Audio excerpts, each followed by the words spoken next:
అందరికీ నమస్కారం సార్. నా పేరు ఆల్రెడీ తెలుస్తున్నట్టుంది.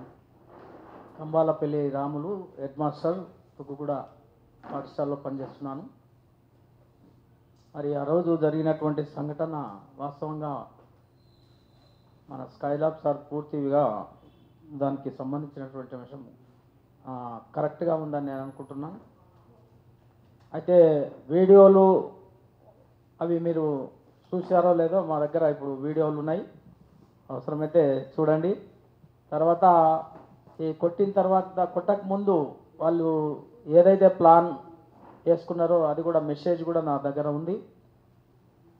మరి అది వాయిస్ మెసేజ్. తర్వాత వాళ్ళ సాములు అంటే 21 నాడు సాటర్డే జరిగినటువంటి సంఘటనకు నెక్స్ట్ డే సండే కాబట్టి, సండే సెలవు ఉన్నది కాబట్టి ఆ సందర్భంగా ఏమైందంటే కన్యస్వామి అక్కడ అయ్యప్ప మాలకు పోయినప్పుడు మరి ఆ సాములతోని ఈ కన్యస్వామి చెప్పిండా లేదా ఆ విషయం తెలియదు, కానీ ఆ సాములు మాత్రం పదుకున్నటువంటి చర్చించుకునే అంశం మాత్రం నాకు వచ్చేసింది ఒక మెసేజ్, ఆడియో మెసేజ్.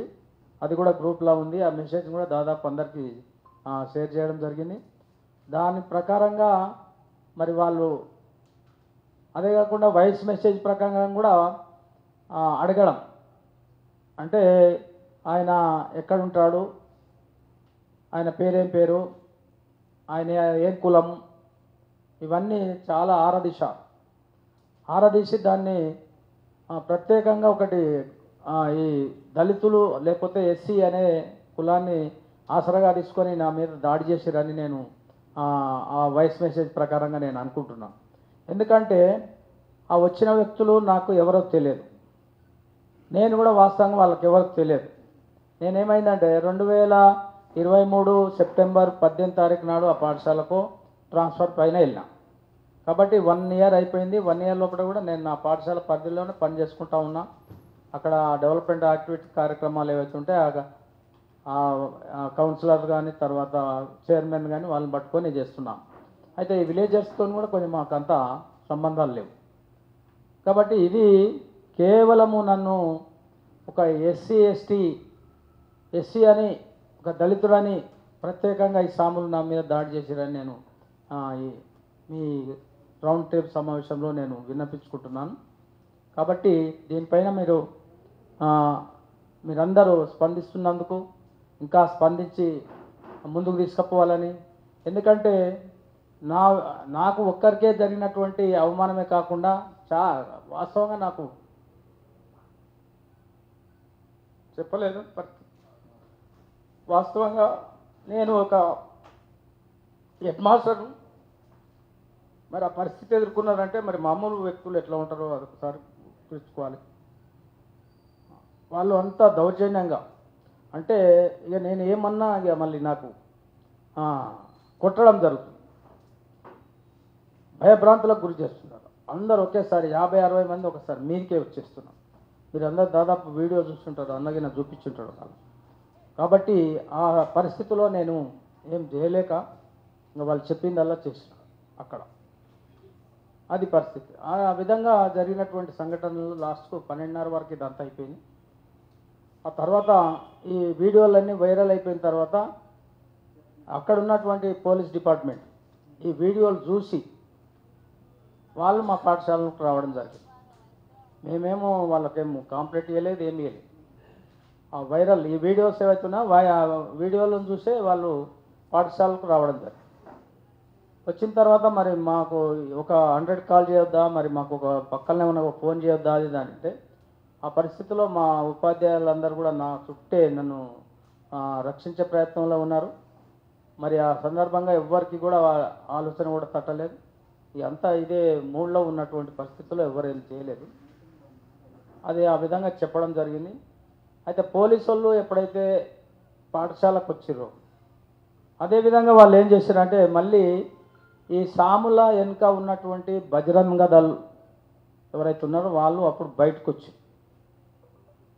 బయట వెయిట్ చేస్తున్నారు.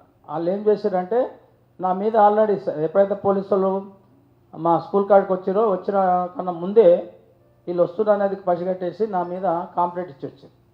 కనీసం ఇట్లా తన్నాడు కాబట్టి మేమంతా ఇట్లా చేయాల్సి వచ్చిందని వాళ్ళు వచ్చేసి ఇచ్చి మళ్ళీ స్కూల్ కాడికి వచ్చి ఈ పోలీసు వాళ్ళు ఏంటంటే మరి మీరు ఏమన్నా రాసిస్తారా సార్ మీరు అది ఇది అంటే నేనేం చేసిన అప్పుడు కాంప్లీట్ ఇచ్చాను.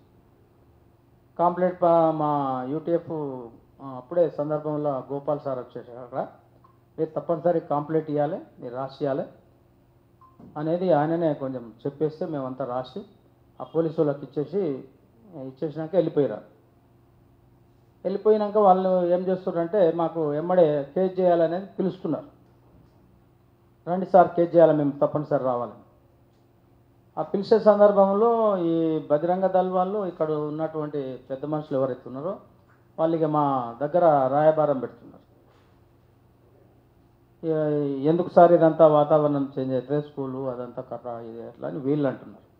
అక్కడ ఏం చేస్తున్నారు, మీ సంఘాలు ఏం చేయలేరు, మీ ఎవరు ఏం చేయలేరు, నీ ఉద్యోగం ముద్దని నువ్వు 2 ఏళ్ళే ఉంది, నీకు ఏమి వచ్చేటికో రాదు, సస్పెండ్ అవుతావు అది అని వాళ్ళు. ఈ విధంగా మధ్యన అక్కడ బెదిరింపులు బాగా జరిగినాయి. ఎందుకంటే ఇక విడ్రా చేసుకోవడానికి ఇదంతా. ఇక అప్పుడు చెప్పేసిన తర్వాత ఇక నేను సరే అని అంటారు. ఇక ఏం తోయకున్న సమయంలో పోయి మళ్ళీ నేను విడ్రా చేసుకోవడం జరిగింది పోలీస్ స్టేషన్లో. చేసుకొని మళ్ళీ ఇంకా వచ్చేసి ఏదో బాధపడుకుంటూ ఉన్నటువంటి సందర్భం. మరి ఒక రోజు అయిపోయింది, 2 రోజుల తర్వాత మళ్ళీ మనోళ్ళందరూ యూటీఎఫ్ కానీ డిటిఎఫ్ కానీ డిటిఏ కానీ తర్వాత ఎంఆర్పిఎస్ వాళ్ళు కానీ తర్వాత ప్రజా సంఘాలన్నీ అన్నీ ఫోన్లు చేస్తూ ఉన్నాయి. ఫోన్లు చేసి ఏంది ఇది నీకు కాదు, ఇది అవమానము మాకు జరిగింది, నువ్వు పక్కకున్నా సరే మేము సుమోటోగా తీసేటటువంటి పరిస్థితి తీసుకొస్తాం దీన్ని అని అన్ని ప్రకటనలు పేపర్లు ఇవ్వడం అవన్నీ జరిగింది. అది ఇంతమంది నా దగ్గర ఉండి నేను ఎందుకు భయపడాలని నేను కూడా బలంగా ఉన్నాను, నిలబడ్డాను. ఇప్పుడు ఏది ఏమైనా సరే నేను నిలబడుతున్నాను, ఇంకా ముందుకు మీ అండదండలతో ముందుకు సాగుతాను. ఇది నా ఒక్కరి మీద కాకుండా మీ అందరి మీద జరిగినటువంటి దాడిగా పరిగణిస్తున్నారు. మరి ఇది నా మీద జరిగినటువంటిదే కాకుండా ఇంకా భవిష్యత్తులో నన్ను ఒక బేస్ చేసుకొని నన్ను పునాది చేసుకొని భవిష్యత్తులో ఇంకొకరికి కూడా జరగకుండా అటువంటి ఆలోచన ముందు తీసుకుపోవాలని మీ అందరినీ కోరుతూ మరి మీరందరూ నాకు అండగా నిస్తున్నందుకు మీ అందరికీ కృతజ్ఞతలు తెలియజేస్తున్నాను. విజిట్ చేసి వెళ్ళిపోయారు. ఆయన అంతకన్నా ముందే 2 ఎంఈఓలను ఎంక్వైరీ కమిటీగా చేశారు. అది పూర్తి కాలేదు సార్, వచ్చేసారు 2 ఎంఈఓలు ఎంక్వైరీ చేసి సగం చేసారు. మళ్ళీ ఒక రోజు వస్తాను చెప్పారు. ఆ అబ్బాయి లేకుండాడు కాబట్టి ఇంకా వెళ్ళిపోయారు. పూర్తిగా ఇంకా అయిపోలేదు, అవుతుండొచ్చు అనుకుంటా. డీఓ చెప్పే వేరే మాటలు సార్. అది డీఓ అది ఏం చెప్తాదంటే నువ్వు ఒకరోజు నాకు ముందు ఫోన్ చేయొద్దా, ఇంత జరుగుతుండేది కాదు కూడా, నీకన్నా ముందు పెద్ద ఇన్సిడెంట్లు ఉండే అవి సులభంగా తీసేసిన, ఈ రాద్ధాంతం కాలేదు, మీరు ఒకరోజు నాకు ముందు ఫోన్ చేస్తే ఇది కాకపోతుండే కదా అంటాడు ఆయన.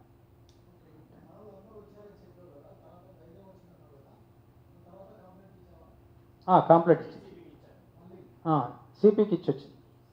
సిపికి ఇచ్చేస్తే సిపికి వస్తే ఏసీపీ ఏమైంది సార్ అంటే నేను 24, 25, 26, 27 3 రోజులు హాలిడేస్ ఉన్నాయి. అయితే ఉపాధ్యాయ సంఘాలు కదలాలి.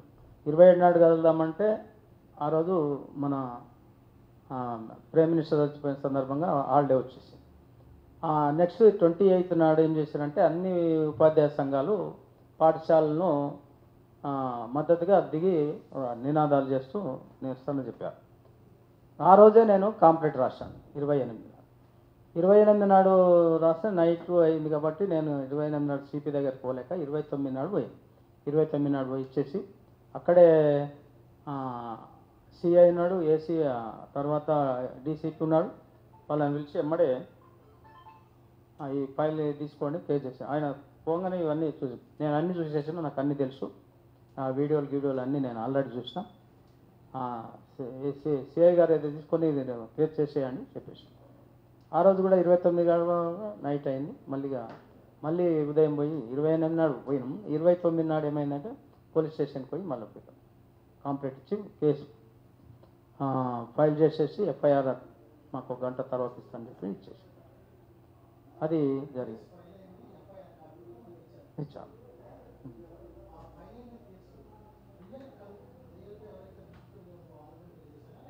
అయితే అక్కడ రియల్గా ఎవరని మనకు ఆ పేరు రికగ్నైజ్ అవుతలేదు సార్. 50 మంది దాడి అని ఆ వీడియో ఫుటేజ్ ఆధారంగా అని పెట్టి రాసేసాం.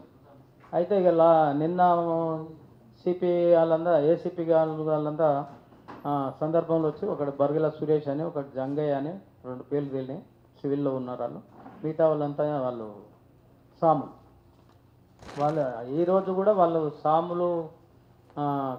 సాముల దగ్గరికి పోలీసు వాళ్ళు వచ్చిరని అది కొంచెం అలజడి అనిపించింది. ఇప్పటిదాకా నాకు ఒక ఫోన్ వచ్చి సాము పట్టుకపోతున్నారు సార్ అన్నట్టు. నిన్న మన ఎస్సీ ఎస్టీ చైర్మన్ వాళ్ళందరూ వచ్చారు కాబట్టి కొంచెం స్పందన అయ్యిందేమని నేను అనుకుంటున్నాను. మరి ఇంకా ఎవరు పోలీసు వాళ్ళు టౌన్ పోలీసు వాళ్ళు అయితే వస్తా ఉన్నా పోతా ఉన్నాం.